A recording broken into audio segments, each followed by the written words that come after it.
If you want to see the documentation, you will need to go to the Johnson Labs website, and you need to go to the docs section, then the terminology server, and you'll find all the documentation, what all features that we have here. We have the installation guide, on-prem installation guide.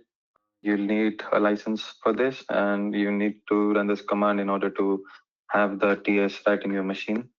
There are some recommended configurations that we have.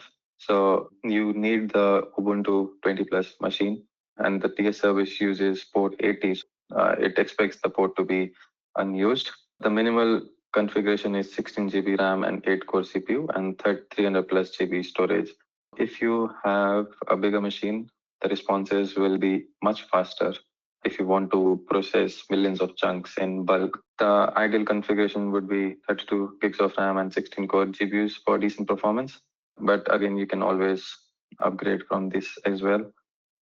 It can open on Apple Safari browser, the UI, Mozilla Firefox, and Google Chrome. We also have the API service access and the API documentation on how to use the API. We also have a notebook for that. I'll walk you through. We also publish our release notes here. Like this version, current version is V3. So you can see all the changes that are included in V3, what all things have been changed.